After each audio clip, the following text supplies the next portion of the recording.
Story 1, A Duty to Perform, The Morning of Christmas Eve. As a child, the approach of Christmas is a magical time.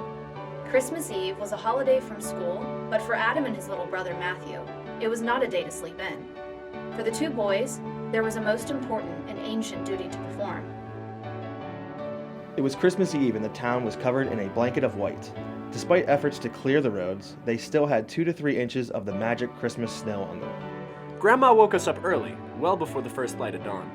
We'd complain it was cold and dark outside, but to Grandma and our parents, we had a sacred duty to perform. It was a custom from the old country that went back hundreds of years.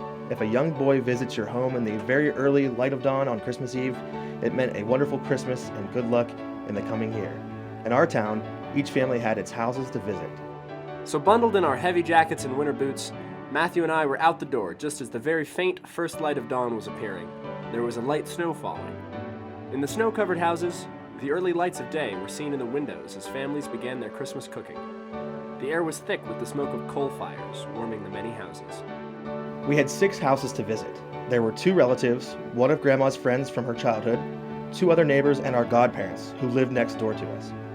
It was a real challenge getting them done before the sun rose too high and daylight overwhelmed the magic good luck of the Christmas Eve dawn. First, we headed to the house of one of our aunts who lived just down the street. We had the required Christmas lines ready, Merry Christmas and Happy New Year. After each house, we had another shiny new quarter in our pockets, a fortune back then that would buy a huge bag of candy at the local shop, and another yummy homemade Christmas cookie in our stomachs. But at each stop, we were quickly out the door and onto the next house in the pre-dawn light. Despite the darkness and the steadily increasing snow, we made our way to the next 4 houses, each with cookies and a quarter as our reward. Our last stop was always to our next door neighbors. Adam's godparents lived there, and they always spoiled us throughout the year.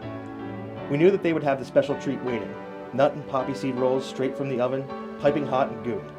It was a magnificent treat, fit for a king. And since our appointed rounds were completed, we had the time to stay for seconds. And hot chocolate. Looking back, we remember Christmas not so much for the gifts, as for the people and traditions that filled our lives.